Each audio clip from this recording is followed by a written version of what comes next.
You ever have one of those moments where you realize just how much a little envy can burn down an entire neighborhood? That's exactly what happened to me the year I bought my dream car, pristine white, a Rolls-Royce Phantom that gleamed like something out of a movie.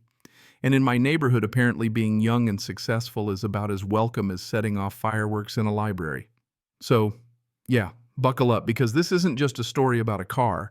It's about how one woman's bitterness brought an entire community to the edge, and how against all odds, karma finally pulled up for a front row seat. It all kicked off on a Tuesday. I'd just finished washing the car, admiring how good it looked in my new driveway. Felt like I'd finally made it, 10 years in luxury brand consulting, always hustling, always trying to prove myself. And suddenly, there she was, Selena Douglas storming across the street like she was leading a parade. Except the only thing she seemed to be celebrating was her own misery. She didn't even bother looking at me, just zeroed in on the car like it had personally offended her ancestors. "Are you the new resident?" She sniffed, arms folded so tight you'd think she was trying to hold in all the HOA secrets at once. I just nodded, tried to be polite.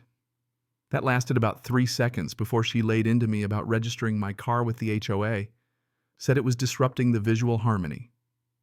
I laughed, thought she was joking. But her face never cracked. She hit me with this ridiculous compliance fee, and then with this shark smile asked how a guy my age could possibly afford a car like that. The way she said it, you'd think I'd robbed a bank or something.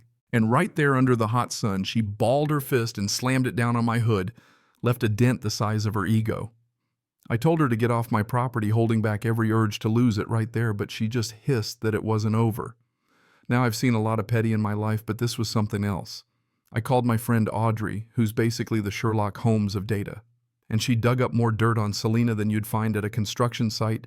Turns out she'd been canned from her bank job for harassment and discrimination. Her husband couldn't even get financing for a luxury car. And the whole HOA gig was her little kingdom of control. Next thing I know, there's a summons to some emergency HOA meeting, in ambush, really. Selena's up front with a poster board flashing doctored photos of my car, supposedly parked sideways, blocking non-existent fire hydrants, stuff straight out of a bad soap opera.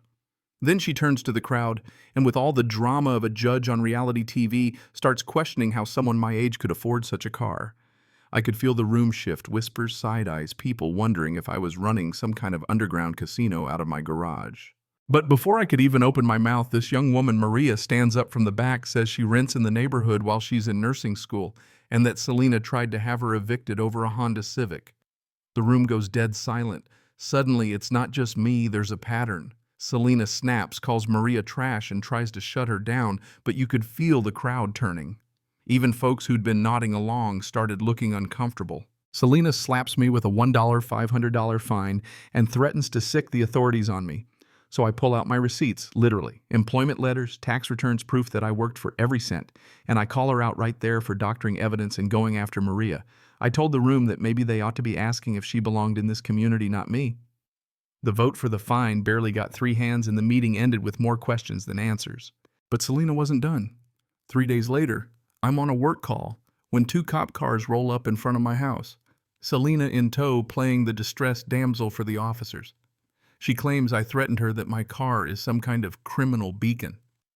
The cops start asking questions, and for a second I feel the ground shifting under me like maybe, just maybe, her little show was working. One officer starts to cuff me just to be safe. There I was, standing in my own yard, neighbors peeking out their windows while Selena's recording me like she's finally won. But Maria comes running, yelling that it's Selena who's the bully. Then old Mr. Reynolds, who's lived here since before the HOA even existed, steps forward, tells the cops he saw everything, that Selena was the one making threats, not me. The officers finally listen, take off the cuffs, and Selena storms off, vowing revenge. But let me tell you, the humiliation sticks. The whole neighborhood saw me in handcuffs for the crime of owning a nice car. George Reynolds visits me that evening, looking over his shoulder like we're plotting a bank heist. He drops a folder on my table, emails documents, years of proof that Selena's been terrorizing folks, skimming HOA money, faking violations to line her pockets. He says most people just pay up and keep quiet, but now that I'd stood up to her, maybe we had a real shot at stopping her. And then, twist of all twists, Spencer Douglas shows up at my door. He's nervous, Desperate tells me that his wife's whole meltdown was about jealousy, their ruined credit, and some twisted sense of pride. He tries to cut a deal. Hide my car, keep the peace, nobody gets hurt. I laugh in his face. I wasn't about to hide my hard-earned success just to make Selena feel better about her life. Things escalated fast. Selena and Spencer started pushing through new HOA rules overnight, inventing backdated fines, targeting anyone who stepped out of line. But Audrey was on it. She found digital records, fake invoices, group chats where Selena called neighbors welfare trash and plotted how to get rid of them. At the next meeting, I came prepared, live streamed the whole thing, dropped every dirty secret right on the projector for the world to see. Neighbors lost it, shouting, demanding answers. George confirmed that the recordings were legal, and Maria stood up to call Selena out for stealing from everyone while pretending to be the hero. Selena was voted out on the spot, but she kept screaming threats, said she'd sue us all, that we'd never know who we were messing with. But it wasn't over. Audrey had one more ace, an investigator's report showing Selena taking bribes from contractors, rigging bids, laundering money with Spencer. When we showed the evidence at an emergency meeting, local press, city officials, everyone watching, the cops finally stepped in.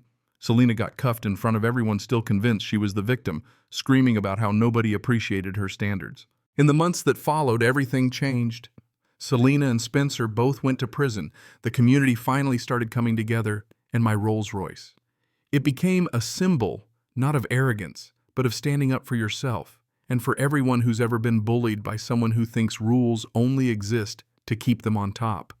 Rolls Royce even featured my story in a national campaign. Imagine that. The neighborhood threw a block party, named a street after me as a joke, but still, and folks who used to glare now stopped to chat. I guess what I'm trying to say is success isn't something you should have to hide, and you sure as hell shouldn't apologize for it. The minute you let someone like Selena shame you for what you've earned, you hand them all the power. So if you're out there dealing with your own HOA tyrant, document everything, stand your ground. And remember, sometimes the only way to end a bully's reign is to shine a light on every ugly little secret they're hiding. That's what my Rolls Royce did for me, and honestly, that's the real victory. But hey, I know not everyone's story ends with a viral video and a luxury car commercial. So what about you? Ever had a neighbor go full villain? Ever taken down a bully? Or did you just survive the crazy? Drop your wildest HOA story in the comments. Let's hear about it, because trust me, there are more of us than you think.